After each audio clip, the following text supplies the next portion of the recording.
ग्रहों की ऊर्जा नकारात्मक हो तो जीवन बेकार हो जाता है, ग्रहों की ऊर्जा सकारात्मक हो तो जीवन अच्छा बन जाता है। बिल्कुल। लेकिन एक तरफ हम कह रहे हैं कि हम एस्ट्रोलॉजी सबसे ऊपर है, मतलब हमें न्यूमरोलॉजी की तरफ जाना चाहिए, एस्ट्रोलॉजी से होकर न्यूमरोलॉजी की तरफ आना चाहिए। तो जितने भी यंत्रों का निर्माण हुआ उन सब में कहीं ना कहीं अंक ज्योतिष समाहित है। अंकों को हम एस्ट्रोलॉजी से ऊपर मान सकते हैं। तो जैन धर्म का प्रतीक चिन्ह है, उसके नीचे एक लाइन लिखी है ना, परस्पर में सभी जीव एक दूसरे का उपकार करें। तो जिस तिथि में आपका जन्म हुआ है वो तिथि बहुत महत्वपूर्ण है। आजकल के जो अंक ज्योतिषी हैं एक नंबर में देखिए, इनका नाम आ रहा, उनका नाम आ रहा, उनका नाम आ रहा, जो प्रभावशाली है। अरे भैया 700 करोड़ में ये आपने गिनती के नाम 4-5 दे दिए, ऐसे भी लोग होंगे जो झोपड़ी में जन्मित कर उनका भी नंबर 1 होगा। मोस्ट स्पेशल नंबर कौन सा होता है? तो महालक्ष्मी धन संपत्ति सबको चाहिए, लाइफ टू लक जिसको बनाना है, तो उसके लिए ये इस पूरे ब्रह्मांड का एकमात्र मंत्र है जो सबसे पहले लिखा गया। बिल्कुल। बड़ा डराया जा रहा है 4 नंबर राहु राहु राहु। तो देखो मैंने कहा ना, कोई भी नंबर की एनर्जी खराब नहीं है, केवल पॉजिटिव थिंकिंग से काम नहीं होता। Positive thinking plus positive action is equal to success. तो मंगल को यदि आप संतुलित करना चाहते हैं और अपने जीवन में सब कुछ मंगल ही मंगल प्राप्त करना चाहते हैं तो मंगल की ऊर्जा के लिए है। इवन आपकी जन्म कुंडली कितनी भी पावरफुल और कितनी भी पॉजिटिव बनी रहे, लेकिन आपके कर्म अच्छे नहीं होंगे, वो जन्म कुंडली कुछ भी आपका नहीं करेगी। मैं एकाकी एकत्व लिए सभी आते, तन धन को साथी समझाता पर ये भी छोड़ चले जाते। मेरे न हुए ये मैं इनसे अति भिन्न अखंड निराला हूँ, निज में पर से अन्यत्व लिए निज समरस पीने वाला हूँ।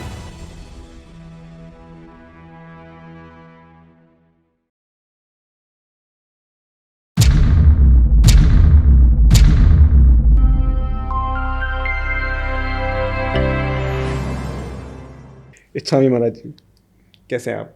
बढ़िया, आनंद मंगल। बिल्कुल। आज जब मैं आपसे कनेक्ट हुआ तो मेरे माइंड में एक टॉपिक आया न्यूमरोलॉजी को लेके, अंकशास्त्र। आज के टाइम में मतलब इतना वायरल टॉपिक चल रहा है ये नेट पे कि मतलब कोई कुछ बताता है, कोई कुछ बता रहा है, कोई कुछ बता रहा है, लेकिन इसका शुरुआत कहाँ से हुई, कहाँ से आया है, ये मुझे अभी तक इसका सवाल का जवाब नहीं मिल पा रहा है। मैं ये जानना चाहूँगा ये आया कहाँ से? देखिए, अंक ज्योतिष जो है जी, वो भारतीय ज्योतिष का ही एक अभिन्न अंग है। लोग ये समझते हैं कि अंक ज्योतिष का उदय या न्यूमरोलॉजी का उदय भारत में नहीं हुआ बल्कि बाहर से हुआ है, लेकिन वास्तविकता ये है कि अंक ज्योतिष या अंक शास्त्र या अंक विज्ञान भारतीय ज्योतिष का एक अभिन्न अंग है और इसका उदय भी ज्योतिष के साथ हुआ है। और इसकी अगर मूल में जाने का हम प्रयास करें तो जैन धर्म के प्रथम तीर्थंकर भगवान ऋषभदेव, जिन्होंने जीवन जीने की कला सिखाई, बिल्कुल, अस्सी मसी कृषि शिल्प कला और वाणिज्य का उपदेश दे करके हमें बताया कि हमें कैसे जीवन जीना है। क्योंकि उस समय भोग भूमि समाप्त हो रही थी, कल्पवृक्ष समाप्त हो रहे थे, तो लोग कर्म करना जानते ही नहीं थे, सब कुछ उन्हें बस याचना करने से प्राप्त हो जाता था। अब क्या करें? तो सबसे पहले भगवान आदिनाथ ने अपने राज्यकाल में सिखाया कि क्या करना चाहिए। अशी मशी कृषि शिल्प कला और वाणिज्य, उनकी 2 पुत्री हैं, एक का नाम है ब्राह्मी, एक का नाम है सुंदरी। ब्राह्मी को उन्होंने हिंदी लिखना सिखाया जो कालांतर में ब्राह्मी लिपि के रूप में विकसित हुई। दूसरी बेटी है सुंदरी, उनको उन्होंने अंक गणित सिखाया, जो आज हम 1 2 3 4 5 6 7 8 9 और 0 ये देखते हैं, ये भगवान ऋषभदेव ने इनका लेखन करना सिखाया है सुंदरी को। तो तब से हम उदय मानते हैं अंक शास्त्र का, अंक विज्ञान का। बिल्कुल, क्योंकि एक बेटी को उन्होंने सिखाया हिंदी लिपि, जिसे हम देवनागरी लिपि भी कहते हैं या ब्राह्मी लिपि भी कहते हैं। दूसरी बेटी को सिखाया अंक गणित, कि कैसे गुणा करना है, कैसे भाग करना है, कैसे जोड़ना है, कैसे घटाना है। तो ये तब से हम इसका मूल मानते हैं, एक तरीके से नींव पड़ गई थी भगवान आदिनाथ के समय से। आज हम देखते हैं तो जितने भी यंत्रों का निर्माण हुआ उन सब में कहीं ना कहीं अंक ज्योतिष समाहित है। कैसे? बिल्कुल, आप जो यंत्र हम देखते हैं, जैसे हम 15 का यंत्र बनाएंगे या 64 का यंत्र बनाएंगे, जितने भी ज्योतिष शास्त्र में जितने भी यंत्रों की रचना हुई है वो सब अंकों से हुई है और वे अंक बड़े प्रभावशाली हैं। प्रत्येक अंक एक ऊर्जा को समाहित करता है। यूनिवर्स में जितने भी ऊर्जा हैं, जितने भी ग्रह हैं, जितने भी राशियां हैं, वे सभी कहीं ना कहीं अंकों पर आकर के टिक जाती हैं। बिल्कुल, अंकों की जो आकृति होती है वो अपने आप में बहुत ऊर्जा समाहित करती है। मतलब ये अंकों को हम एस्ट्रोलॉजी से ऊपर मान सकते हैं? बिल्कुल, एस्ट्रोलॉजी का ही पार्ट है, हम एस्ट्रोलॉजी से अलग नहीं मान रहे उसको, ये ज्योतिष शास्त्र का ही एक अभिन्न अंग है। नहीं, वैल्यू अगर किसकी ज़्यादा होगी? वैल्यू ज्योतिष की है, ज्योतिष की ज़्यादा है। जैसे हम जनक कहेंगे तो जनक है, पिता है ज्योतिष शास्त्र। ठीक है। अब ज्योतिष में क्या है कि अंक ज्योतिष हो गया, उसमें फिर हम देखते हैं तो फिर मंत्र विज्ञान हो गया, मंत्र शास्त्र हो गया। इसके अलावा फिर हम वैदिक परंपरा में जाते हैं तो वहाँ पर बहुत सारी जो पद्धतियाँ हैं, फलित ज्योतिष है, गणित ज्योतिष है, तो ये सब ज्योतिष के ही अभिन्न अंग है। स्वप्न शास्त्र है, सामुद्रिक शास्त्र है। बिल्कुल, सामुद्रिक शास्त्र में आपकी हस्तरेखा विज्ञान देखी जाती है। स्वप्न शास्त्र में रात को सपने आपको आए तो किस नक्षत्र में सपने आए हैं, किस तिथि में सपने आए हैं और किस काल में आपको सपने आए हैं। रात्रि में 4 पहर होते हैं, रौद्र पहर, राक्षस पहर, गंधर्व पहर और मनोहर पहर। तो किस पहर में आपको सपना आया है तो उसका क्या फल आपको प्राप्त होने वाला है, कितने समय आपको फल मिलेगा। तो ये सारी के सारी जितने भी, इनको हम कहेंगे परा मनोविज्ञान, पैरामेडिकल साइंस या ऑकल्ट साइंस, ये सारे के सारे पार्ट, इवन वास्तु भी सब ज्योतिष का ही अभिन्न है। बिल्कुल, सब कुछ ग्रह नक्षत्रों पर आधारित है और जिस गणना में ग्रह और नक्षत्रों की बात की जाए वो सब कुछ ज्योतिष है। लेकिन आज के टाइम में हम जितनी वीडियोस देखते हैं यूट्यूब के माध्यम से, वहाँ पे बहुत सारे आते हैं नेम करेक्शन, या आप अपने नाम में एक लेटर ये बढ़ा लीजिए आपकी पूरी ज़िंदगी पलट जाएगी। लेकिन एक तरफ हम कह रहे हैं कि हम मतलब एस्ट्रोलॉजी सबसे ऊपर है, तो फिर मतलब हमें न्यूमरोलॉजी की तरफ जाना चाहिए या एस्ट्रोलॉजी से होकर न्यूमरोलॉजी की तरफ आना चाहिए? एस्ट्रोलॉजी से होकर के न्यूमरोलॉजी की तरफ आना चाहिए, पूरा न्यूमरोलॉजी पे स्थिर ना रहे। देखिए, ये आधुनिक विज्ञान में हम लोगों ने विकसित कर लिया है कि जो नाम की ऊर्जा है उसे हम परिवर्तित कर लें, या जो हमारे कर्म की ऊर्जा है उसे हम परिवर्तित कर लें। फलित ज्योतिष में रत्नों को धारण करके आप ग्रहों की एनर्जी को बदलते थे। बिल्कुल, ठीक है। फलित ज्योतिष में जो रेमेडी बताई जाती है कि आप ये रत्न पहन लें तो इससे आपको शांति मिलेगी, शनि की महादशा में नीलम पहन लें, या आप रुद्राक्ष पहन लें, या आप धागा पहन लें, या आप पेड़ों की जड़ी पहन लें, जो जड़ होती है वो पहन लें, या उस तरह के कपड़े पहन लें। तो ये सारा का सारा रेमेडी है। आप मानते हैं रत्नों में पावर है? ये सब में पावर है, प्रत्येक अणु में ऊर्जा समाहित है। ओके, ठीक है ना। जो कुछ भी हमें दिखाई पड़ रहा है वो सब ऊर्जा से ही दिखाई पड़ रहा है। इवन हम भी क्या हैं, हम भी ऊर्जा का ही एक रूप है। बिल्कुल भाई, संसार में 2 तत्व हैं, जीव और अजीव। जीव जो चेतना से समन्वित है, चेतना से सहित है, जो जीता है, जीता था, जीता है, जीवेगा, वो जीव है। और इसके अलावा जो कुछ भी दिखाई पड़ रहा है वो सब कुछ अजीव है। लेकिन इन सभी जीव और अजीव में ऊर्जा समाहित है, और एक ऊर्जा दूसरी ऊर्जा को कनेक्ट करती है, प्रभावित करती है। इसी को बोलते हैं हम लोग परस्परो पग्रहो जीवा नाम। जो जैन धर्म का प्रतीक चिन्ह है उसके नीचे एक लाइन लिखी जाती है ना, परस्परो पग्रहो जीवा नाम। परस्पर में सभी जीव एक दूसरे का उपकार करें। ठीक है। ऐसे ही एक अणु दूसरे अणु को आकर्षित करता है, उससे प्रभावित करता है। बिल्कुल। जैसे कोई व्यक्ति शराब पी ले तो उसका मन भटक जाता है। क्या हुआ? हमारा शरीर जो है, हमारा मन जो है वो अजीब है। बिल्कुल। इसमें जीव है इसलिए जीवित है। जैसे ही जीव निकल जाएगा वैसे ये मृत हो जाएगा, मर जाएगा, डिस्टर्ब हो जाएगा, इसमें फिर कोई चेतना नहीं पाई जाएगी। तो इसलिए जैसे ही हमने शराब पी, क्या हुआ? भटक गया। पता ही नहीं कि हमारी स्त्री कौन है, पत्नी कौन है, माँ कौन है, बहन कौन है। पागलों की तरह गाली देना शुरू देते हैं। क्या हुआ? एक पुद्गल पर दूसरे पुद्गल की ऊर्जा प्रभावी होती है। एक अणु दूसरे अणु को प्रभावित करता है, आकर्षित करता है। बिल्कुल। तो ये जहर खा के व्यक्ति लोग मर जाते हैं। क्यों? क्योंकि जहर की ऊर्जा ने हमारी जीवन ऊर्जा को समाप्त कर दिया। करेक्ट। तो सब कुछ ऊर्जा में समाहित है। ग्रहों की ऊर्जा नकारात्मक हो तो जीवन बेकार हो जाता है, ग्रहों की ऊर्जा सकारात्मक हो तो जीवन अच्छा बन जाता है। बिल्कुल। तो हम वापस अपने न्यूमरोलॉजी पे आते हैं थोड़ा सा महाराज जी। अभी ऊर्जा की बात हम कर रहे हैं, तो हर नंबर की ऊर्जा होती है। बिल्कुल। तो जैसे हम सुनते हैं कि 1 नंबर वाले ऐसे होते हैं, तो जैनिज्म के पॉइंट ऑफ व्यू से ये अलग होते हैं या सेम होते हैं? देखिए, अगर हम ये मान के चलें कि आपका अंक क्या है जी, तो जिस तिथि में आपका जन्म हुआ है वो तिथि बहुत महत्वपूर्ण है। ओके। हम देखते हैं जब किसी बड़े महापुरुष का जन्म होता है तो वो बड़े महापुरुष का जब बहिर्गमन हो जाता है, स्वर्गारोहण हो जाता है, उसके पश्चात भी हम उनको स्मरण करते हैं, उनकी जन्म जयंती मनाते हैं। तीर्थंकर भगवंतों का जन्म कल्याणक मनाते हैं। बिल्कुल। उनका दीक्षा कल्याणक मनाते हैं, उनका हम ज्ञान कल्याणक मनाते हैं, मोक्ष कल्याणक मनाते हैं। तो कल्याणक मनाते कब हैं? उस तिथि पर मनाते हैं। तो वो डेट बहुत महत्वपूर्ण है, और इसी को अंक ज्योतिष में कहा कि ये आपका मूलांक है, आपका जन्मांक है, ये आपका भाग्यांक है। तो सब कुछ अंकों का खेल है। ठीक है। अब हम इसमें देखें 1 नंबर क्या है, तो एक अंक एक तरीके से जीवात्मा को निर्देशित करता है। ओके। एक मतलब जीवात्मा, जीवात्मा अकेली है। बिल्कुल। आप अकेला अवतरे मरे अकेला हो, यूं कबहू जीव को साथी सगा न कोई। मैं एकाकी एकत्व लिए सभी आते, तन धन को साथी समझाता पर ये भी छोड़ चले जाते, मेरे न हुए ये मैं इनसे अति भिन्न अखंड निराला हूँ, निज मैं पर से अन्यत्व लिए निज समरस पीने वाला हूँ। तो एक व्यक्ति, तो एक नंबर यानी कि सूर्य, यानी कि जीवात्मा। बिल्कुल।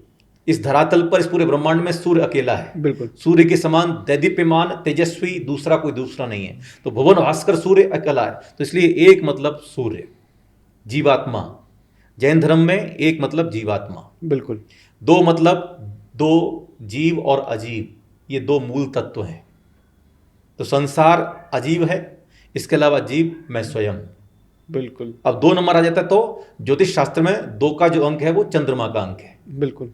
ठीक है। ऐसे ही हम जब 3 पे आते हैं तो 3 जो नंबर है वो है गुरु का। ठीक है, देवगुरु बृहस्पति का नंबर है। 3 मतलब कि 3 लोक, अधोलोक, मध्यलोक और ऊर्ध्वलोक, ये जैन धर्म के अनुसार व्याख्या है। ऐसे ही जब 4 पे आएंगे तो 4 नंबर है ज्योतिष शास्त्र में राहु का। ठीक है। 4 क्या है? 4 है अनंत चतुष्टय।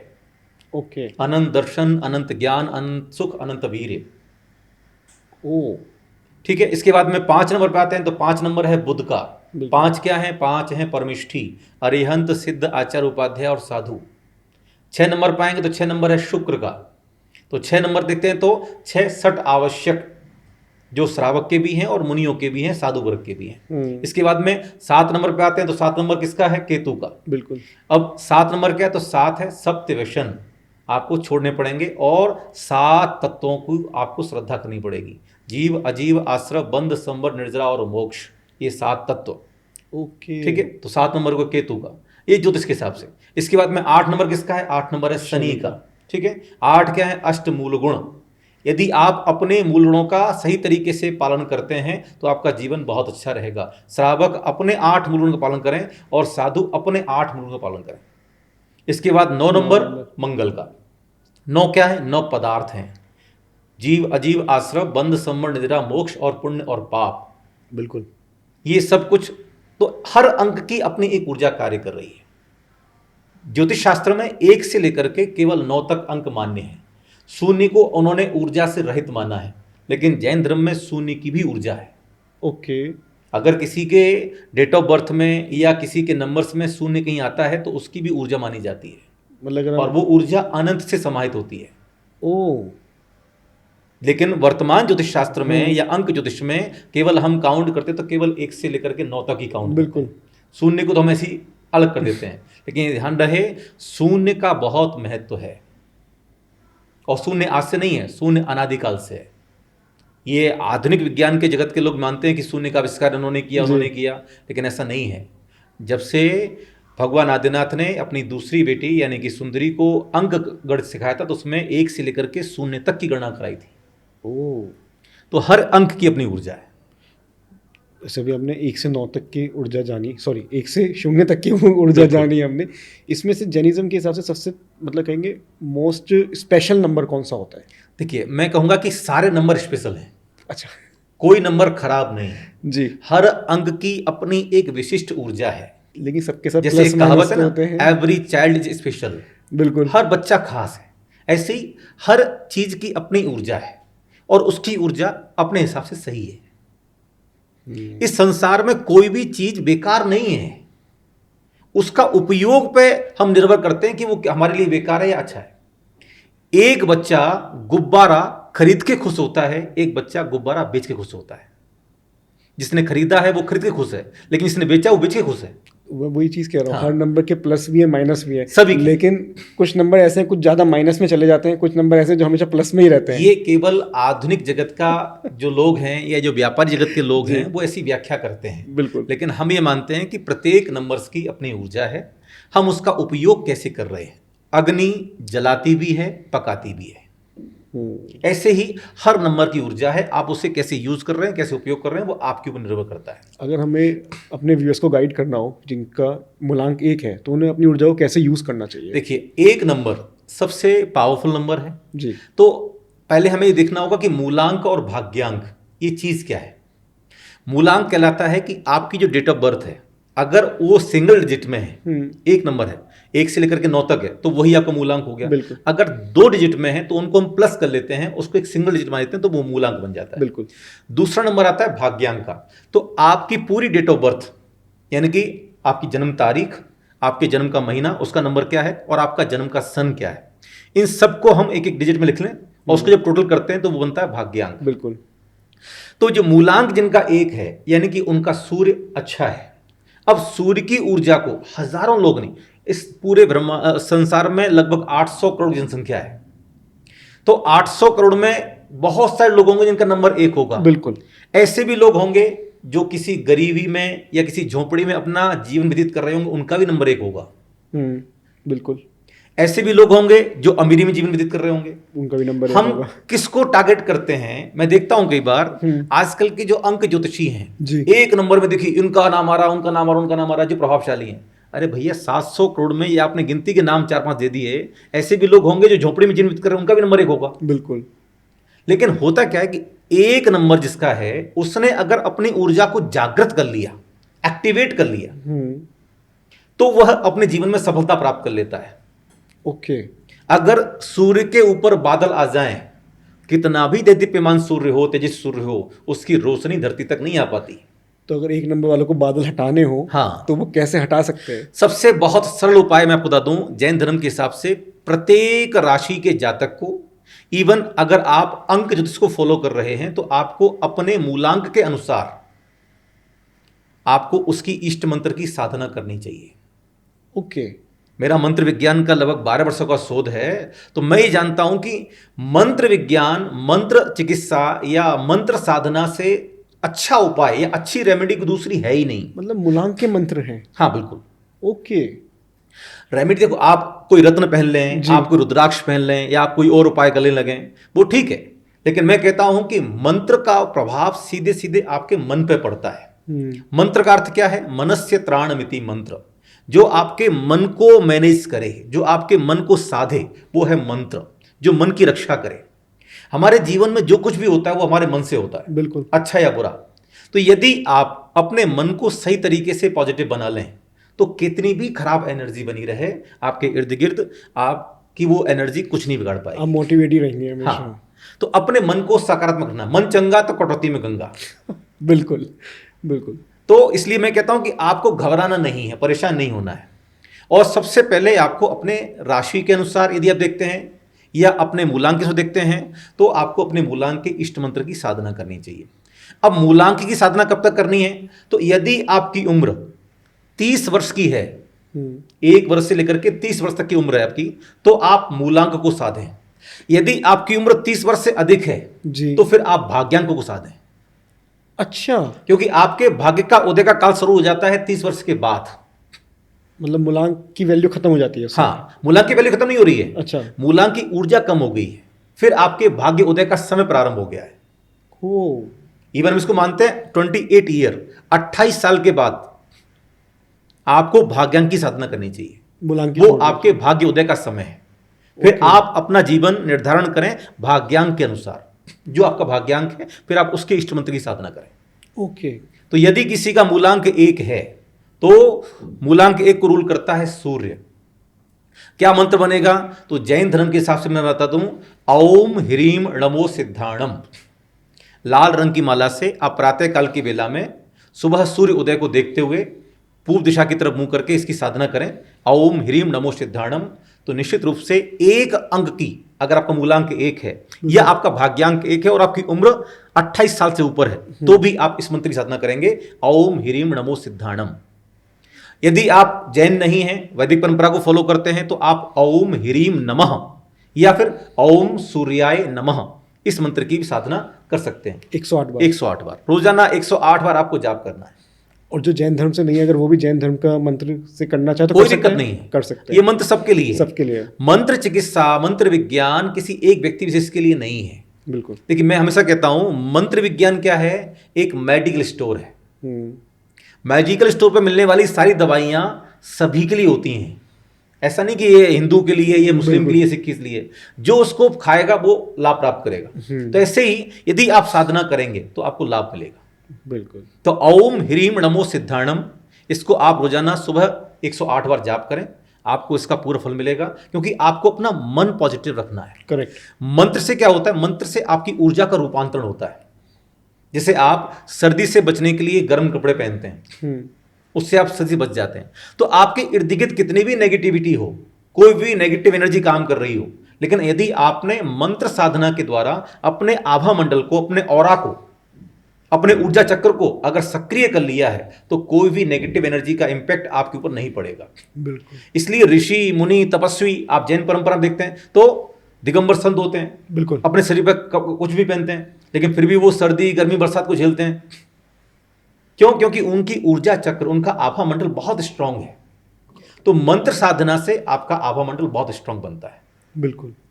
देखिए, जिनका मूलांक 1 हो गया, या जिनकी डेट ऑफ बर्थ 1 तारीख हो, 10 तारीख हो, 19 तारीख हो या 28 तारीख हो, जी। किसी भी महीने की 1 तारीख को या 10 तारीख को या 19 तारीख को या 28 तारीख को आपका जन्म हुआ, तो आपका मूलांक 1 बनता है। बिल्कुल। ये उन सभी के लिए मंत्र है, ओम ह्रीम नमो सिद्धाणम। इसकी साधना करिए, आपको लाभ मिलेगा। आप जो भी बाहर की रेमेडी कर रहे हैं, उससे ज्यादा प्रभावशाली ये मंत्र साधना है। बिल्कुल। बस ख्याल रखना है कि आपकी माला का रंग लाल होना चाहिए। अच्छा। जाप आपको सुबह ही करनी है जब सनराइज हो रहा हो, ओके। उसके बाद इसका महत्व नहीं है। आपको रोजाना उगते हुए सूर्य के दर्शन करने ही करने हैं, क्योंकि जो व्यक्ति अपने जीवन में सिर्फ डूबता हुआ सूरज देखता है, उसके भाग्य रूपी सूर्य को डूबने में ज्यादा समय नहीं लगता। इसलिए नीतिकारों ने कहा कि रोजाना उगते हुए सूर्य का दर्शन करें, मतलब ब्रह्म मुहूर्त पे। बिल्कुल। ओके। ब्रह्म मुहूर्त से थोड़ा बाद में, जब सूर्य उदय होता है। मतलब उठना ब्रह्म मुहूर्त पे पड़ेगा आपको, दर्शन करके फिर आप माला करें। हाँ, 108 बार मिनिमम। 2। अब देखिए, मूलांक 2 को रूल करता है चंद्रमा। जी। चंद्रमा मन का कारक है, माता का कारक है। यदि आप मन को शांत रखना चाहते हैं, मन को एक्टिव रखना चाहते हैं, मन की एकाग्रता चाहते हैं, मन की शांति चाहते हैं, तो आपको ओम ह्राम नमो अरिहंताणम, ओके, ओम ह्राम नमो अरिहंताणम, ये मंत्र है मूलांक 2 के लिए। जिनका जन्म मूलांक 2 में हुआ है, यानी कि किसी महीने की 2 तारीख को हुआ हो, 11 तारीख को हुआ हो या 29 तारीख को हुआ हो, तो उनके लिए ये मंत्र बहुत प्रभावशाली है। 20 तारीख को हुआ हो, तो 2 मूलांक चंद्रमा, सफेद रंग की जाप करनी है, सफेद रंग की माला हो। जाप कब करनी है? अब ये जाप करनी है आपको संध्या काल में, जब सूर्य का अस्त हो जाए और चंद्रमा का उदय हो जाए, तब इसको आपको 108 बार जपना है। ओके। इनकी माला का रंग क्या होगा? माला का रंग सफेद। सफेद, जी। ओके। 108 बार आपको जाप करना है ओम ह्राम नमो अरिहंताणम। या आप वैदिक परंपरा से हैं तो आप ओम ह्राम नमः, ये एकाक्षरी मंत्र है। इसके अलावा ओम चंद्राय नमः, ओके, इसका भी आप, या ओम सोम सोमाय नमः, इसकी भी आप जाप कर सकते हैं। ये आपके मन को स्थिर करेगी और आपके मन की पावर को जागृत करेगी। ओके। अब जिनका मूलांक 3 है जी, 3 को रूल करता है देवगुरु बृहस्पति। बिल्कुल। माला का रंग हो गया पीला, तो आप हल्दी की माला से जाप करें, या हल्दी की माला आपके पास में नहीं है तो सूत की माला को आप हल्दी से रंग लीजिए, उसका रंग पीला कर लीजिए, उसी जाप करें। या दोनों माला आपके पास में नहीं है तो आप अपने दोनों हाथ के हथेलियों पर पीली हल्दी को लगा लें, ओके, और फिर उससे काउंट करें। अच्छा, ठीक है, एक हाथ में आपको 9 बार काउंट करना है, एक हाथ में आपको 12 बार काउंट करना बिल्कुल। है। तो 12 गुणा 9 इक्वल टू 108। मंत्र कौन सा है? देवगुरु बृहस्पति का मंत्र है ओम ह्रूम नमो आयरियाणम। ओम ह्रूम नमो आयरियाणम, ये मंत्र है देवगुरु बृहस्पति के लिए।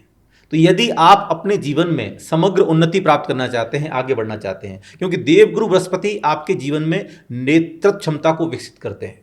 यदि आप अपने जीवन में लीडर बनना चाहते हैं, आगे बढ़ना चाहते हैं, नेता बनना चाहते हैं, तो आपको इस मंत्र की साधना करनी है ओम ह्रूम नमो आयरियाणम। किस समय करनी है? अब जाप का समय क्या रहेगा? तो देवगुरु बृहस्पति का भी समय सुबह का है। अच्छा। प्रातःकाल की वेला में आप जाप करेंगे 108 बार। अब जैसी मैं माला का रंग बता रहा हूं, वैसा ही आपके वस्त्रों का रंग हो और वैसा ही आपके आसन का रंग हो, तो सोने पे सुहागा है। ओके। यानी कि जैसा रंग माला का है, लाल है तो लाल आसन होना चाहिए, सफेद और सफेद आसन होना चाहिए, पीला है तो पीला ही आपका आसन होना चाहिए। लेकिन बैठ के ही करना है, खड़े होके नहीं करना। बैठ के जाप करनी है। ओके। जाप के समय में अधिक स्थिरता पूर्वक आप बैठ सकते हैं, ठीक है ना। तो खड़े होकर के आपके पैर कांपने लगेंगे या आप बहुत देर तक खड़े नहीं हो सकते हैं, तो बेटर ये कि आप आराम से बैठ करके जाप करें, ताकि आपका मन स्थिर रहे। बिल्कुल। मंदिर का अर्थ क्या है? मंदिर का अर्थ है मन स्थिर जहां हो जाए उसका नाम मंदिर है। बिल्कुल। ठीक है। तो आपको मंत्र जाप करनी है, और मंत्र जाप करनी है मन से, केवल बोलना भर नहीं है।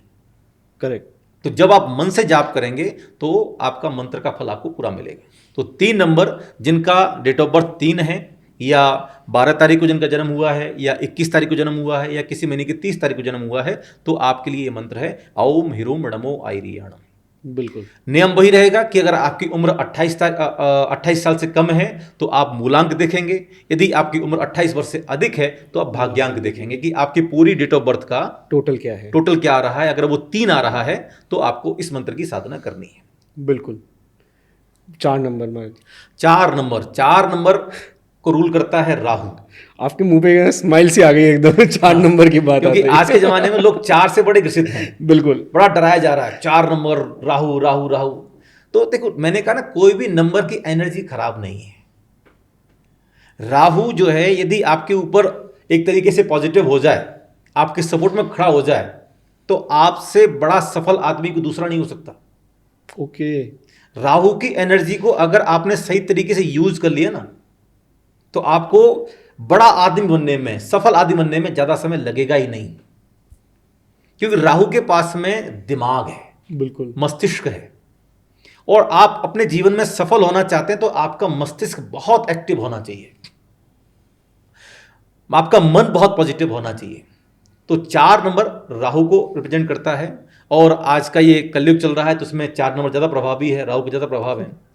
राहु आपको अच्छे अच्छे आइडियाज़ ला के देता है। तो इसलिए अगर आप राहु की ऊर्जा को संतुलित करना चाहते हैं, बहुत लोग पूछते हैं कि हमें शेयर मार्केट में काम करना है, स्टॉक मार्केट में काम करना है, हम कैसे सफल हो जाएं, तो मैं कहता हूं कि 2 ग्रह बहुत पावरफुल रखने हैं, एक बुध ग्रह, एक राहु ग्रह। ओके। राहु आपके जीवन में आकस्मिक धन प्राप्ति के योग बनाता है, अचानक से कहीं धन मिल जाएगा आपको, अगर आपने राहु की एनर्जी को सही किया हुआ है, उसको एक्टिवेट किया है तो। हाँ। अब राहु की एनर्जी को एक्टिवेट करने के लिए एक सिंपल सा मंत्र है, ओम ह्रः णमो लोये सव्व साहुणम। ओके। ओम ह्रः णमो लोये सव्व साहुणम। ये सभी मैं जो मंत्र बता रहा हूं, ये सब णमोकार महामंत्र के ही पद हैं। बिल्कुल। तो यदि आप जैन धर्म को फॉलो करते हैं तो आपको इसकी जाप करने में ज्यादा कठिनाई नहीं होगी। बिल्कुल। तो अगर आपका मूलांक 4 है, या आपका जन्म किसी भी महीने की 22 तारीख को हुआ है, या 13 तारीख को हुआ है, या 31 तारीख को हुआ है, तो आपका मूलांक 4 बनता है। तो आपको ये जाप करनी है, ओम ह्रः णमो लोये सव्व साहुणम। जाप की माला कौन सी रहेगी? तो जाप की माला आप श्याम वर्ण की कोई माला ले लें, या कमल गट्टी की माला सबसे अच्छी है राहु के लिए। राहु के लिए। ओके। तो अष्टमुखी रुद्राक्षी माला से आप जाप कर सकते हैं, या राहु के लिए आप कमल गट्टी की माला ले लें, या सुलेमानी हकीक की माला ले लें, एक काले रंग का पत्थर आता है, आप उसकी माला से भी जाप कर सकते हैं। नहीं तो हाथों से भी आप जाप कर सकते हैं। काउंट आपको करना है 108 बार। जाप कब करनी है? जाप का समय है 4 नंबर वालों के लिए संध्या काल का, जब सूर्य का अस्त हो जाता है और जब शनि का उदय हो जाता है, तो शनि के उदय के साथ में फिर राहु का उदय होता है। तो उस समय फिर आप इसकी साधना करें। आपको एक ख्याल रखना है कि आपको किस ग्रह की साधना करनी है।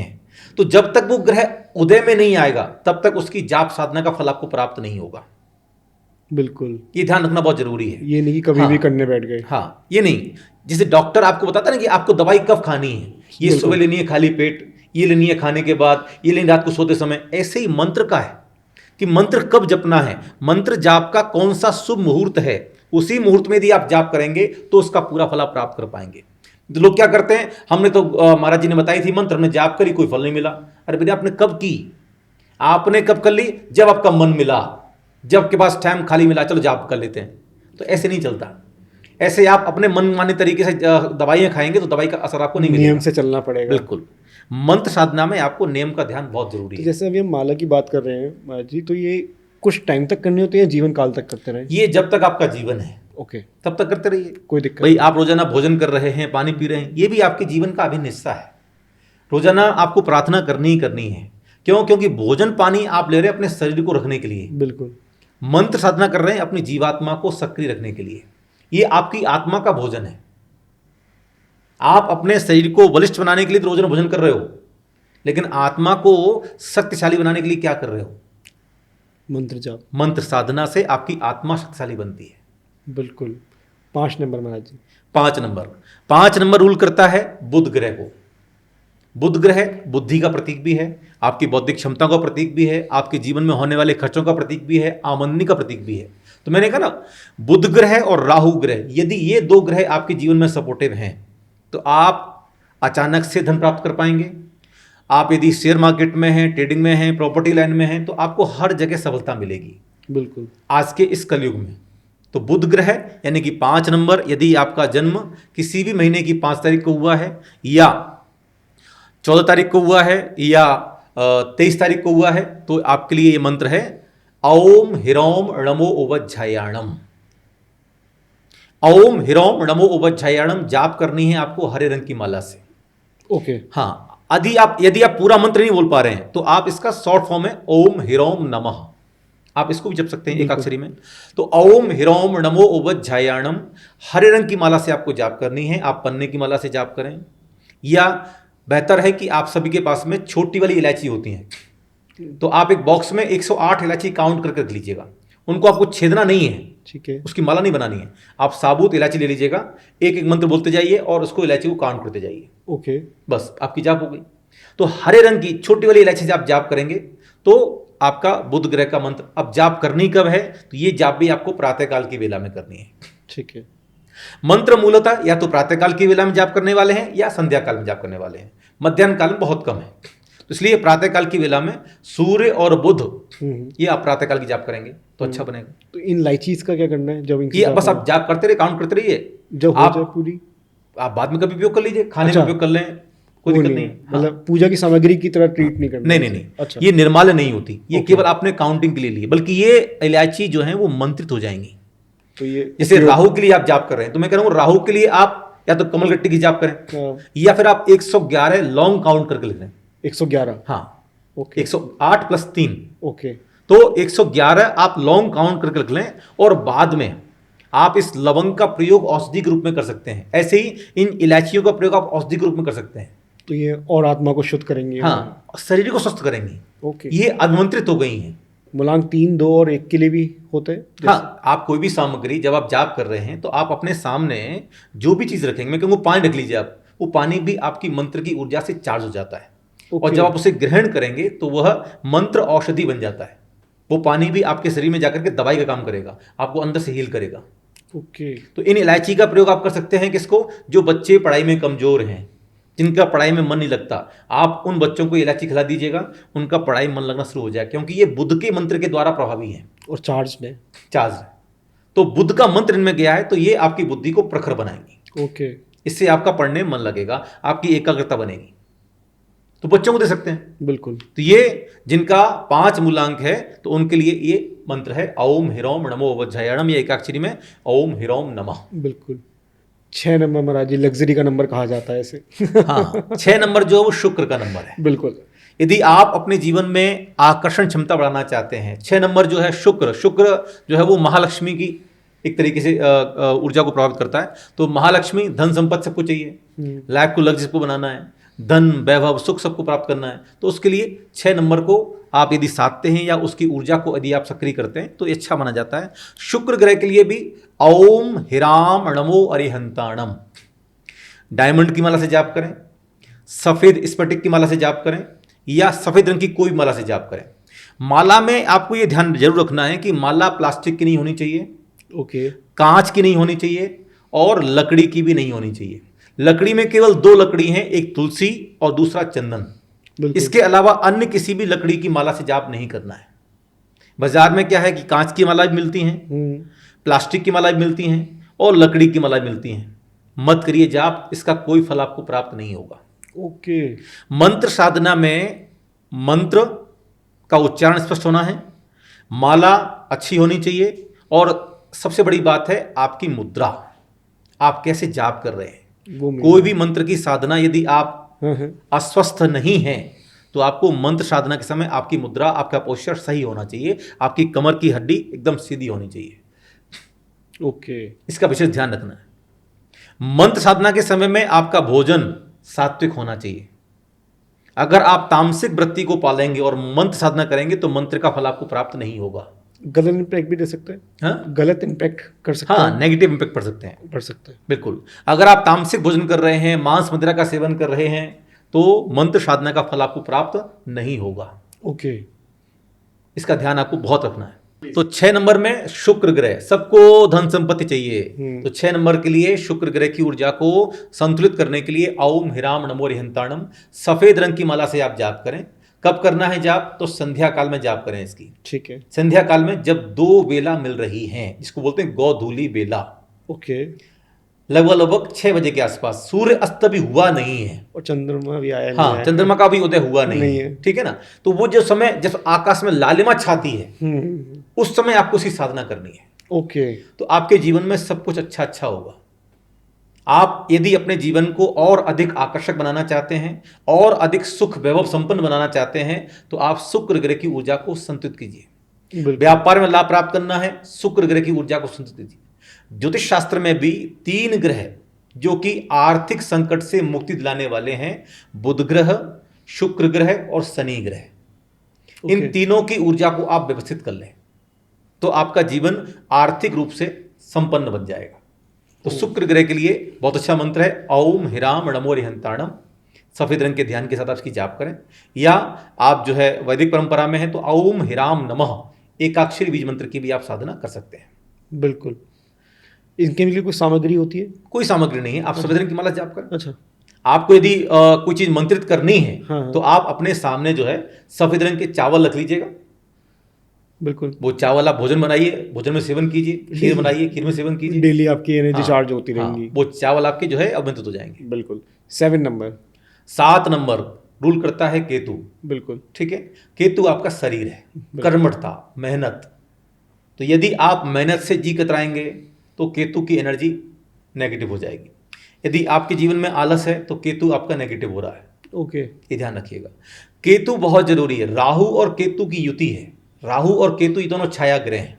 राहु यदि मस्तिष्क है तो केतु उसका शरीर है, नीचे का हिस्सा है। ये दोनों जब मिलते तब पूरा शरीर बनता है। तो आपके पास में केवल पॉजिटिव थॉट हैं लेकिन पॉजिटिव एक्शन नहीं है, तो आपके जीवन में सफलता नहीं आएगी। लोग कहते हैं ना अच्छा सोचो, अच्छा सोचो, आपका जीवन अच्छा होगा। केवल पॉजिटिव थिंकिंग से काम नहीं होता। Positive thinking plus positive action is equal to success. सही बात। अच्छा सोचने के साथ साथ आपको अच्छा करना भी पड़ेगा, बिल्कुल, तब आपके जीवन में सफलता आएगी। बिल्कुल बिल्कुल। तो इसलिए राहु ने अच्छे विचार दिए, केतु ने आपको शरीर दिया है, अब उसको इंप्लीमेंट कीजिए अच्छे विचार को, तो आप अपने जीवन में सफल हो जाएंगे। ओके। केतु ग्रह को अगर आप संतुलित करना चाहते हैं तो उसकी ऊर्जा के लिए ओम ह्रः णमो लोये सव्व साहूढ़म, बिल्कुल ये मंत्र ओम ह्रः णमो लोये सव्व साहूढ़म जाप करनी है लवंग की माला से। ओके। जो क्लॉव होती हैं आप वो 111 काउंट कर लीजिएगा, एक एक बार आप काउंट करते जाइए। अगर आप वैदिक परंपरा में हैं तो ओम ह्रः नमः इस एकाक्षरी बीज मंत्र की भी आप साधना कर सकते हैं। ओके। इससे आपका शरीर जो है वो कर्मठता की तरफ जागृत होगा, आलस दूर भागेगा और कुछ करने का मन करेगा, मेहनत में आएंगे आप। मेहनत में आएंगे। बिल्कुल। ये दो केतु ग्रह और मंगल, ये दोनों आपसे संघर्ष करवाते हैं, मेहनत करवाते हैं। फल तभी देते हैं ये। हाँ, और ये वर्ष जो चल रहा है अंक जो जिसके हिसाब से मंगल का है, बिल्कुल। इसमें आपको मेहनत करनी ही पड़ेगी, पुरुषार्थशील बनना ही पड़ेगा, तभी आपके जीवन में सफलता मिलेगी। आपको किए कराए कुछ नहीं मिलेगा। करेक्ट। तो 7 नंबर के लिए आपको ओम ह्रः णमो लोये सव्व साहूढ़म लवंग की माला से जाप करें। कब करनी है जाप? वही संध्या काल में सूर्य अस्त होने के पश्चात, जब शनि का उदय होता है तब आप इसे जाप करेंगे। इसके बाद में 8 नंबर आता है, शनि का नंबर। बिल्कुल। लोग इससे बड़े परेशान हैं, इससे भी घबराते हैं, कहते हैं 8 नंबर जिसका है वो संघर्ष करेगा। देखिए शनि जो है वो लोगों ने भ्रमित कर दिया है कि शनि बहुत खराब ग्रह है। ज्योतिष शास्त्र ये कहता है कि कोई भी ग्रह खराब नहीं होता, कोई भी ग्रह अच्छा नहीं होता। बिल्कुल। ये आपके ऊपर निर्भर करता है कि आपकी जीवन की धारा, आपकी जीवन की शैली कैसी है, आपके कर्म कैसे हैं। हाँ, तो शनि शत्रु नहीं है, बिल्कुल। शनि मित्र है, शनि न्यायप्रिय है। आप यदि किसी के साथ अन्याय करेंगे तो शनि आपके खिलाफ खड़ा हो जाएगा। आप यदि सबके साथ न्याय करेंगे तो शनि आपके सपोर्ट में खड़ा रहेगा, क्योंकि शनि को न्याय पसंद है। बिल्कुल। इवन आप अपने जीवन के प्रति भी अगर अन्याय करेंगे तब भी शनि आपके खिलाफ खड़ा होगा। जिनकी लाइफ में डिसिप्लिन नहीं होता, जिनकी लाइफ में अनुशासन नहीं होता, शनि कभी भी उनका सपोर्ट नहीं करता। अच्छा, ये समझना बहुत जरूरी है। जिनकी लाइफ प्रॉपर तरीके से अनुशासित है उन्हीं का ही शनि सपोर्ट करता है। ओके। आपके उठने का समय, जागने का समय, खाने का समय, पीने का समय, काम पर जाने का समय, अपने काम को टालने अगर आपकी आदत बन गई है तो शनि आपके खिलाफ जा रहा है, केतु आपके खिलाफ जा रहा है। अच्छा। यदि आपका जीवन अनुशासित नहीं है तो सारे के सारे ग्रह आपके खिलाफ खड़े हो जाएंगे। मतलब उठा के पटक सकते हैं आपको। बिल्कुल। ओके। ज्यादातर लोग जो असफल होते हैं उसके पीछे वजह है अनुशासनहीनता। यदि आपकी लाइफ में डिसिप्लिन नहीं है तो आप कभी भी सक्सेस नहीं हो पाएंगे। करेक्ट। तो शनि चाहता है कि आपको अपना जीवन अनुशासित बनाना है, डिसिप्लिन आपको स्वयं के प्रति भी न्याय करना है और दूसरों के प्रति भी न्याय करना है। तो आपके जीवन में शनि की ऊर्जा हमेशा अच्छी रहेगी। और शनि क्या है? Shani is money. यदि आपके जीवन में शनि सपोर्टिव है तो फिर आपको आर्थिक समस्या, मानसिक समस्या, पारिवारिक समस्या, दैहिक समस्या, भौतिक समस्या, पारलौकिक समस्याओं से भी निजात मिल जाएगी। ओके। तो शनि बड़ा प्रभावशाली ग्रह है। इसकी ऊर्जा को यदि हम संतुलित करना चाहते हैं तो मंत्र है ओम ह्रः णमो लोय सव्व साहुड़म। वैदिक परंपरा में ओम शम शनिश्चराय नमः। अभी ज्योतिष शास्त्र में 29 मार्च 2025 को शनि का ट्रांजिट होगा, शनि का राशि परिवर्तन होगा। शनि कुंभ राशि से मीन राशि में आएंगे, मेष राशि पर शनि की साढ़े साथी प्रारंभ हो जाएगी। तो लोगों ने बड़ा डरा के रखा हुआ है। मैंने कहा डरने की आवश्यकता नहीं है, आप अपने जीवन को मंत्र साधना से जोड़िए, टेंशन अपने आप चली जाएगी। हाँ, क्योंकि मन में आपके टेंशन आ रही है। बिल्कुल। लॉ ऑफ अट्रैक्शन भी इसी बात को रहता है कि आप यदि गलत सोचेंगे तो गलत होगा। मैनिफेस्ट कर रहे हैं ना, गलत चीजें मैनिफेस्ट कर रहे हैं वो लोग। इसलिए आप घबराइए मत कि शनि का राशि परिवर्तन हो रहा है, क्या करें। मैंने कहा मंत्र साधना प्रारंभ कर दीजिए। जो लोग, मैं कह रहा हूं 12 राशि के जातक हैं, जिस राशि में शनि की साढ़े साथी प्रारंभ हो रही है, उदय हो, मध्य हो या अस्तचरण हो, या शनि की ढैया है, या शनि की मादशा है, या शनि की अंतदशा है, कुछ नहीं करना। ओम ह्रः णमो लोय सव्व साहुड़म सप्तमुखी रुद्राक्ष से आप इसकी 108 बार जाप करना प्रारंभ कर दीजिएगा। संध्या काल में सूर्य अस्त होने के पश्चात शनि कितना भी खराब हो, आपके जीवन में कुछ भी खराब नहीं होगा। ओके। क्योंकि आपने अपनी ऊर्जा को व्यवस्थित कर लिया है, आपने अपना ऊर्जा कवच, आपने अपना रक्षा कवच इतना स्ट्रांग कर लिया है कि बाहर की ग्रह कितने भी नेगेटिव बनी रहे उसका कोई असर नहीं होगा। वो ऊर्जा आप तक आ ही नहीं पाएंगी। हाँ, हम देखते हैं ना कई बार कि कुछ बच्चों को बहुत जल्दी नजर लग जाती है जी, और कुछ को नहीं लगती है। तो ये कहा जाता है कि जिसके ग्रह नक्षत्र कमजोर हैं उसको जल्दी नजर लगती है। लेकिन मंत्र विज्ञान ये कहता है कि जिसका ऊर्जा कवच, जिसका रक्षा कवच, जिसका ऑरा, आभा मंडल कमजोर होगा, वो जल्दी से इस तरह की नेगेटिव एनर्जी से ग्रसित हो जाएगा। तो ये मंत्र जैसे हमारा ऑरा भी स्ट्रांग होगा। बिल्कुल, मंत्र ऊर्जा से आपका ऑरा ही स्ट्रांग होता है, आपके सातों चक्रों पे ऊर्जा का काम होता है। बिल्कुल। जब आप किसी मंत्र की एकाग्रता पूर्वक साधना करते हैं तो तत्काल आपके जीवन में शक्ति का जागरण होता है। बिल्कुल। तो ये एक तरीके से आपकी प्रोटेक्टिव ऊर्जा है जो आपकी सुरक्षा करती है। जैसे आपकी अगर इम्यूनिटी पावर बूस्ट है तो कितना भी संक्रमण आपके आसपास फैला हुआ हो उसका असर जल्दी से नहीं होगा। अगर आपकी बॉडी में एंटीबॉडी बनी हुई है तो कोई दिक्कत नहीं है। सही बात है। तो ऐसे ही मंत्र क्या करता है, मंत्र एक तरीके से एंटी नेगेटिव एनर्जी खड़ा हो जाता है। कोई भी नेगेटिव एनर्जी आएगी तो तत्काल दूर हो जाएगी। करेक्ट। तो इसलिए ओम ह्रः णमो लोय सव्व साहुड़म सप्तमुखी रुद्राक्ष से इसकी जाप करना प्रारंभ कर दीजिएगा। संध्या काल में शनि की एनर्जी कितनी भी खराब हो, आपके ऊपर कोई भी खराब असर उसका दिखाई नहीं पड़ेगा। आप अभिमंत्रित प्राण प्रतिष्ठित सप्तमुखी रुद्राक्ष धारण भी कर सकते हैं और उसकी माला से आप जाप भी कर सकते हैं। बिल्कुल। लेकिन इसके साथ साथ आपको अनुशासित जीवन भी जीना पड़ेगा, ये ध्यान रखिएगा। तो 8 नंबर के लिए हो गया। अब इसके बाद में 9 नंबर आता है। 9 नंबर मंगल, जिसका ये साल चल रहा है। ठीक है ना। मंगल कर्मठता जीवन में लेके आता है, मंगल संघर्ष कराता है, मंगल आपके रक्त का प्रतीक है। अच्छा। आपके शरीर में रगों में खून का प्रवाह तेज करता है। ओके। तो जब आप मेहनत करते हैं तो आपके शरीर में रक्त का प्रवाह तेज होता है, रगों में खून दौड़ता है। तो ये आपकी रगों में खून दौड़ाएगा मंगल, ये ध्यान रखिएगा। तो मंगल को यदि आप संतुलित करना चाहते हैं और अपने जीवन में सब कुछ मंगल ही मंगल प्राप्त करना चाहते हैं तो मंगल की ऊर्जा के लिए है ओम ह्रीम णमो सिद्धाणम। लाल रंग की माला से, मूंगा की माला से, 3 मुख्य रुद्राक्षी माला से आप इसकी जाप करें। जाप कब करनी है? जाप करनी है आपको संध्या काल की बेला में ही, ओके, या प्रातः काल की बेला में। मंगल के लिए दोनों चीज अच्छी हैं। सुबह की बेला को मंगल कहते हैं और संध्या काल की बेला को मंगल कहते हैं। सुबह भी आसमान लाल होता है और शाम को भी आसमान लाल होता है। तो मंगल की जो जाप है आप उसे सुबह शाम कभी भी कर सकते हैं। मंत्र है ओम ह्रीम णमो सिद्धाणम या ओम ह्रीम नमः। 108 बार जाप कीजिए, आयुमंत्र जल पीजिए, अपने शरीर पर हाथ फेरिए, जाप के पश्चात आपकी पूरी ऊर्जा जागृत हो जाएगी। आपके शरीर में यदि कहीं कोई नेगेटिव एनर्जी रुकी हुई है तो वो भी रिमूव हो जाएगी। बिल्कुल। तो मंत्रों का आप यदि उपयोग सही तरीके से करेंगे तो आप इसका पूरा लाभ ले पाएंगे। एक क्वेश्चन आ रहा है महाराज जी माइंड में, जैसे ये तुमने मूलांक की बात करी, लेकिन ऐसे घर के नंबर भी होते हैं। जैसे जी। किसी के घर का नंबर 202 है या 404 है या 606 है, तो उन पे भी अगर हम घर में ये बैठ के जाप कर रहे हैं तो उससे घर का ऑरा भी क्लीन होगा? हाँ, यदि आप अपने घर में बैठ करके साधना कर रहे हैं तो आपके घर में किसी प्रकार की कोई भी नेगेटिव एनर्जी है वो अपने आप दूर होना प्रारंभ हो जाती है। ओके। मैं हमेशा बोलता हूं कि आपको अपने घर में रोजाना गाय के घी का दीपक जलाना चाहिए।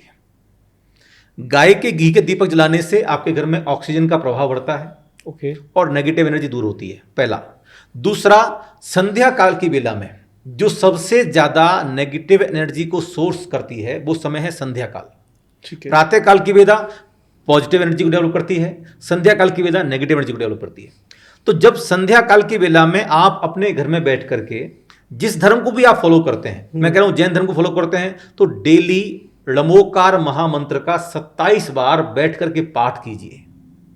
ओके। घर के जितने मेंबर हैं सब घर पे आ गए, ऑफिस से दुकान से सब घर पे आ गए, सबने खाना वाना खा लिया, सब बैठ जाएं आराम से, सब आराम से सब बैठ जाएं, एक घी का दीपक जलाएं और 27 बार नमोकार मंत्र का पाठ करें। नमो अरिहंताणम, नमो सिद्धाणम, नमो आयरियाणम, नमो उवज्झायाणम, नमो लोए सव साहुणम। इसका आप 27 टाइम्स जाप कीजिए, पाठ कीजिए जोर से। ये जब मंत्र ध्वनि आपके घर में गुंजायमान होगी तो आपके घर में कितना प्रकार का वास्तु दोष हो, कोई भी नेगेटिव एनर्जी हो, सब अपने आप दूर हो जाएगी। किसी से घबराने की आवश्यकता नहीं है। यदि आप वैदिक परंपरा को फॉलो करते हैं, मैं कह रहा हूं गायत्री मंत्र को रोजाना 27 बार संध्या काल में बैठ करके पाठ करना शुरू कर दो, सब हट जाएगा। सब आप घर के सारे मेंबर आके बैठ जाओ। इससे क्या होगा, इससे आपके घर में जो तनाव है, जो पारिवारिक कलेश है, जो घर में अशांति रहती है, लड़ाई झगड़े होते हैं, वो सब दूर हो जाएंगे। बिल्कुल। क्योंकि उनके पीछे वजह है नेगेटिव एनर्जी। घर में यदि आपस में नहीं बन रही है तो कहीं ना कहीं कोई ना कोई नेगेटिव एनर्जी का सोर्स है जो आपस में लड़ाई करा रहा है, क्लेश करा रहा है। क्या करना है, घर की ऊर्जा को बदलना है। बदलने के लिए क्या करेंगे, रोजाना 27 बार अपने धर्म के इष्ट मंत्र का पाठ करेंगे। तो आप संध्या काल में जब सब घर के मेंबर्स आ जाएं तब सब बैठ करके, आप यदि हिंदू हैं तो गायत्री मंत्र का पाठ करें या आप महामृत्युंजय मंत्र की साधना कर सकते हैं। आपके घर में कोई व्यक्ति बीमार है, अस्वस्थ है, आपको क्या करना है, रोजाना 27 बार संध्या काल की वेला में महामृत्युंजय मंत्र का आप पाठ कीजिए। ओके। ओम त्र्यंबकम यजामहे सुगंधिम पुष्टिवर्धनम उर्वारुक निबंधनात् मृत्यु मोक्षमामृतात् ओम जूम सह जूम। आप इसका पाठ करें, गायत्री मंत्र का पाठ करें। इससे आपकी घर की जो नेगेटिव एनर्जी है वो रिमूव हो जाती है। बिल्कुल। और जब आपके घर की नकारात्मक ऊर्जा समाप्त हो जाएगी तो फिर आपके घर में सब लोग प्रेम से रहेंगे, आपस में सबकी बनेगी सुख समृद्धि बनेगी। जिस घर में बहुत ज्यादा चीख पुकार होती है, क्लेश होता है, उस घर से लक्ष्मी भी विदा हो जाती है। बिल्कुल। इसलिए आपको अपने घर का वातावरण बहुत पॉजिटिव रखना है और घर के वातावरण को पॉजिटिव रखने के लिए गाय के घी का दीपक और साथ में रोजाना मंत्र का पाठ करो। आप स्वयं फील करेंगे कि आपके घर की ऊर्जा बदल गई है। बिल्कुल। अभी जैसे हमने 1 से 9 तक मूलांक डिस्कस करे महाराज जी, उसमें जो आपने मंत्र बताए वो पूरे नमोकार मंत्र ही आया है। तो नमोकार मंत्र में इतनी पावर है कि सब कुछ कर सकता है। देखिए, मैंने कहा नमोकार महामंत्र जी, ये जैन धर्म का मूल मंत्र लोग मानते हैं। बिल्कुल। लेकिन वस्तुतः ये इस पूरे ब्रह्मांड का एकमात्र मंत्र है जो सबसे पहले लिखा गया है। इससे पहले कोई मंत्र नहीं लिखा गया। ओके। नमोकार महामंत्र से पहले कोई मंत्र नहीं लिखा गया। दूसरा, प्राकृत भाषा में लिखा गया ये एकमात्र मंत्र है। इसके अलावा कोई दूसरा मंत्र प्राकृत भाषा में लिखा ही नहीं गया। और इस मंत्र के जो लेखक हैं वो बहुत बड़े मंत्र साधक हैं। एक तरीके से वो मंत्र के ज्ञाता हैं, मंत्र के रचयिता हैं। आचार्य पुष्पदंत स्वामी और आचार्य भूतबली स्वामी जब अपने गुरु आचार्य धरसेन स्वामी के पास में आए जी, तो आचार्य धरसेन स्वामी ने उनको एक एक मंत्र दिया दोनों शिष्यों को। उन्होंने उन दोनों शिष्यों की परीक्षा के लिए एक मंत्र में एक अक्षर कम कर दिया, एक मंत्र में एक अक्षर अधिक कर दिया।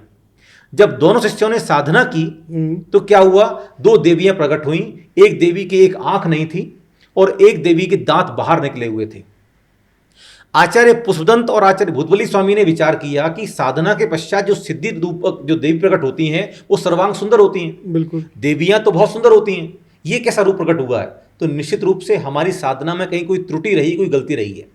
तो उन्होंने मंत्र का परीक्षण किया, तो उन्होंने देखा कि इस मंत्र में एक अक्षर अधिक है, इस मंत्र में एक अक्षर कम है। जिस मंत्र में अक्षर कम था उसकी साधना से जो देवी प्रकट हुई उसकी एक आंख नहीं थी। ओके। जिस मंत्र में एक अक्षर अधिक था उससे देवी प्रकट हुई उसके दांत बाहर निकले हुए थे। उन्होंने मंत्र का परीक्षण किया, मंत्र को शुद्ध किया, दोबारा साधना की, दोबारा जो सिद्धि रूपक देवी प्रकट हुई वो सर्वांग सुंदर प्रकट हुई। तो ये आचार्य हैं पुष्पदंत स्वामी, जिन्होंने नमोकार मंत्र को लिखा ईसा की पहली शताब्दी में। ओके। तो ये समझना बहुत जरूरी है। तो प्राकृत भाषा का ये पहला नमोकार महामंत्र है। और अभी मराठी साहित्य सम्मेलन का जब उद्घाटन हुआ, जिसमें देश के प्रधानमंत्री माननीय नरेंद्र मोदी जी थे और महाराष्ट्र के मुख्यमंत्री मौजूद थे, पूरा सभा मौजूद थी, तो उन सभी के सामने उस कार्यक्रम का उद्घाटन भी नमोकार महामंत्र के मंगलाचरण के रूप के हुआ। क्योंकि ये एकमात्र मंत्र है जिसकी महिमा में कहा गया है एसो पंच नमो यारो सौव पाप प्रणासनो मंगलाणम च सव्यसिम प्रणमम हवई मंगलम। यह पंच नमस्कार मंत्र सभी प्रकार के पापों को नष्ट करता है और सभी मंगलों में पहला मंगल है। बिल्कुल। हमारे जीवन में जो दुख है, जो पीड़ा है, जो कष्ट है, उसके पीछे वजह है पाप कर्म का उदय। और इस मंत्र की महिमा में कह दिया कि सभी प्रकार के पाप कर्म नष्ट हो जाते हैं। पुण्य कर्म के उदय में आप सुखी होते हैं, पाप कर्म के उदय में आप दुखी होते हैं। तो यदि आप अपने दुख को नष्ट करना चाहते हैं तो दुख को नष्ट मत करो, दुख की जड़ को नष्ट करो। दुख की जड़ है पाप, और पाप नष्ट किससे होगा? एसो पंच नमो यारो सब पाप प्रणासनो। ये सब पापों का नाश करने वाला है। बिल्कुल। तो आपके जीवन में जो कुछ भी गलत हो रहा है वो सब पाप कर्म की वजह से हो रहा है। तो क्यों ना पाप कर्म को ही नष्ट कर दिया जाए, और वो नष्ट होगा इस महामंत्र से। और इस महामंत्र की साधना जो भी करेगा, ऐसा नहीं केवल जैन, जो भी करेगा ये सबको फल देगा। बस इसको जपने वाला व्यक्ति सात्विक हो, शाकाहारी हो और सुशील हो और अनुशासित हो, तो निश्चित रूप से उसके जीवन में ये मंत्र बहुत प्रभावशाली है। बिल्कुल। हमने इस मंत्र के द्वारा लोगों की चिकित्सा तक की है। जो लोग डायबिटीज से पीड़ित थे, हार्ट डिसीज से पीड़ित थे, high blood pressure, low blood pressure, heart में स्टंट पड़े हुए हैं, हाई कोलेस्ट्रॉल है, अर्थराइटिस की समस्या है, ऐसी तमाम बीमारियां जिनकी वजह से सालों सालों से लोग पीड़ित थे, उनकी भी इस महामंत्र के बीजाक्षर मंत्रों के द्वारा हमने चिकित्सा की है और आज वो परिपूर्ण रूप से स्वस्थ जीवन जी रहे हैं। ओके। तो ये महामंत्र केवल जपने के लिए नहीं है, ये चिकित्सा के लिए है। ये आपको अंदर से खुद हील कर देगा। हाँ, ये महामंत्र जब साधन, क्योंकि आपके शरीर में जो बीमारियां आ रही हैं वो आ रही हैं पाप कर्म की वजह से, असाता अवेदनीय कर्म के उदय में। बिल्कुल। यदि आप बीमारी की दवा करेंगे तो क्या होगा? बीमारी दब जाएगी। हम कह रहे हैं कि बीमारी जिस कारण से आई है उस कारण को ही खत्म करते हैं, वो उस पे बीज में। जब आप जड़ को खत्म करेंगे तो दोबारा वृक्ष पैदा नहीं होगा। बिल्कुल। ये बीमारी आई है पाप कर्म के उदय की वजह से। आओ हम पाप कर्म को नष्ट करते हैं। पाप कर्म को नष्ट करने के लिए, पाप कर्म की निर्जरा के लिए मंत्र साधना से बढ़िया सरल कोई दूसरा उपाय या विधि नहीं है। बिल्कुल। इसलिए सभी जातकों को अपने राशि के, अपने मूलांक के इष्ट मंत्रों की साधना करनी चाहिए और अपने जीवन को स्वस्थ, सुखी और समृद्धशाली और सफल बनाना चाहिए। जैसे कि अब पाप कर्म की बात कर रहे हैं महाराज जी, तो मैंने बहुत सारे पॉडकास्ट करे हैं, तो उसमें न्यूमरोलॉजी से रिलेटेड उसमें कहा जाता है कि अगर आपने पिछले जन्म में ये कर्म करे हैं तो आपको उसके आधार पे ये मूलांक मिलता है। तो सबसे ज़्यादा मतलब पाप कर्म वाला मूलांक अगर कोई है 1 से 9 तक, ये अनमोल जी, ये एक सामान्य कथन है जी, ऐसा नहीं है। ये निश्चित जरूर है कि जो व्यक्ति जैसा कर्म करता है उसको वैसी गति मिलती है। बिल्कुल। इसके अलावा अंतमति सो गति, जब व्यक्ति कोई मर रहा है मृत्यु के समय में, जैसी उसकी बुद्धि होगी, जैसी उसकी मति होगी, वैसी उसे गति प्राप्त होती है।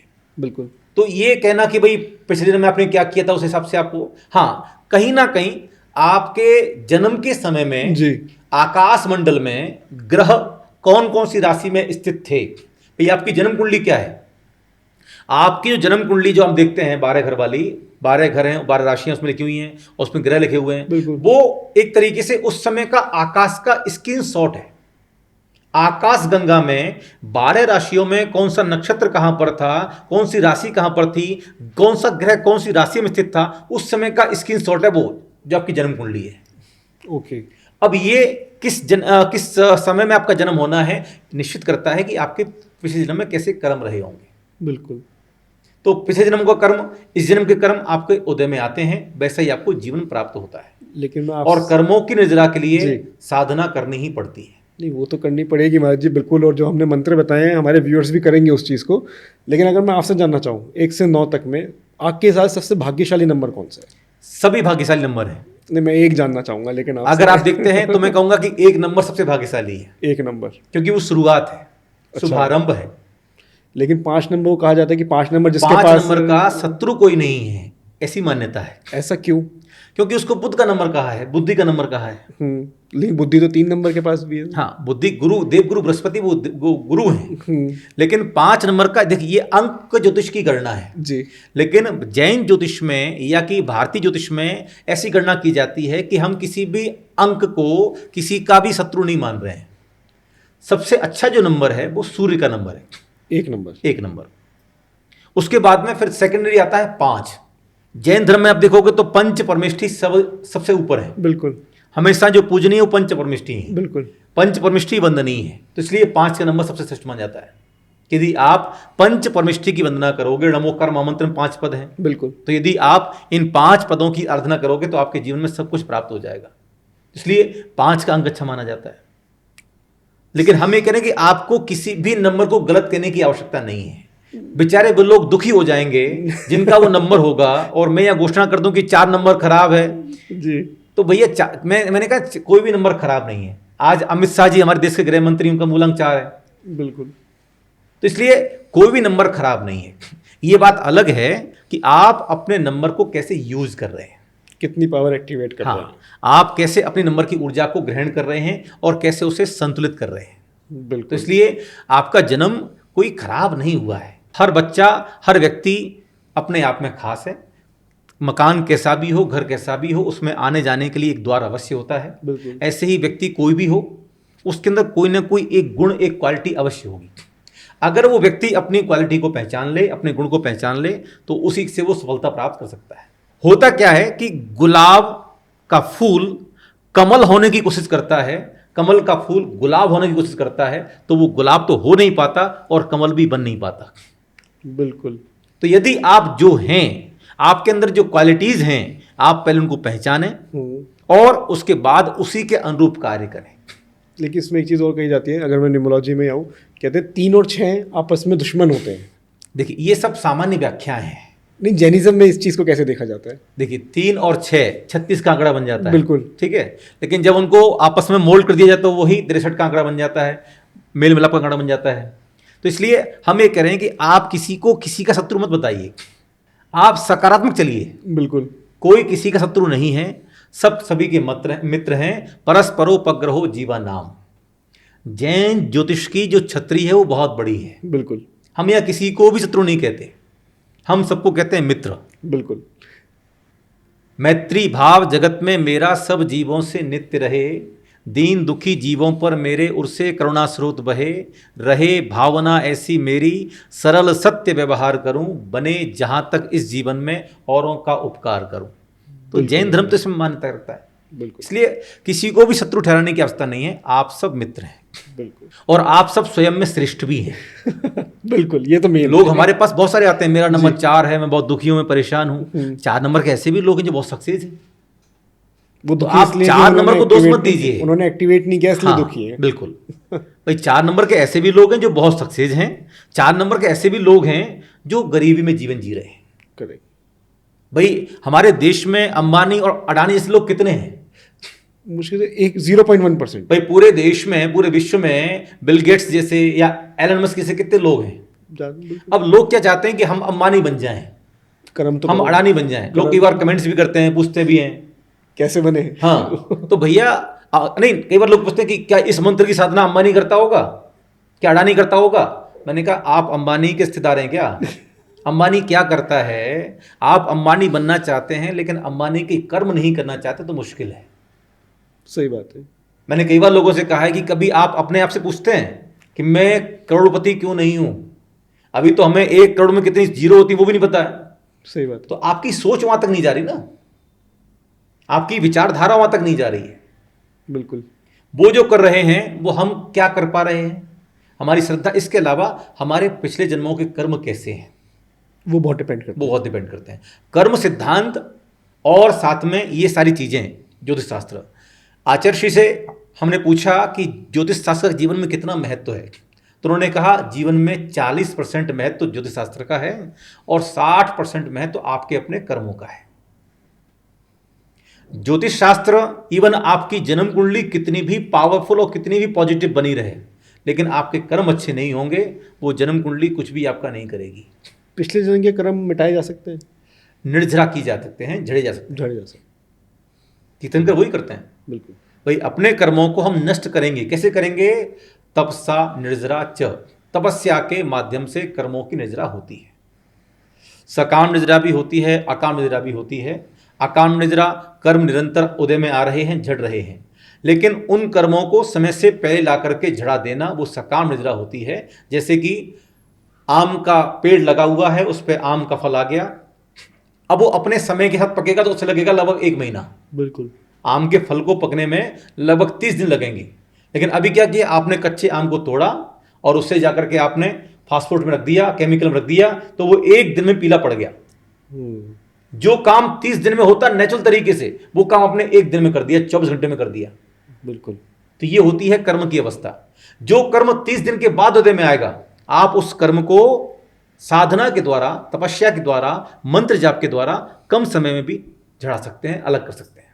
बिल्कुल। तो इसलिए हम हमेशा कहते हैं कि आपको अपनी राशि के इष्ट मंत्र की साधना करनी चाहिए, अपनी राशि के इष्ट देव की आराधना करनी चाहिए, और जो जातक ऐसा करता है उसके जीवन में आपत्ति विपत्ति आती हैं, लेकिन वो आपत्ति विपत्ति के समय में भी मुस्कुराता रहता है, क्योंकि उसके पास शक्ति है, ऊर्जा है, सकारात्मकता है, चीज़ें छू के निकल जाती हैं। बिल्कुल। थैंक यू महाराज जी, बहुत बहुत शुक्रिया आप इस कन्वर्सेशन में जुड़े, और जो आपने जैनिज्म के थ्रू न्यूमरोलॉजी को, अंक शास्त्र को इतना खूबी समझाया है, उसके लिए बहुत बहुत शुक्रिया। ओम अरहम। आप लोगों को वीडियो अच्छा लगा, लाइक शेयर सब्सक्राइब करना ना भूलें। Thank you.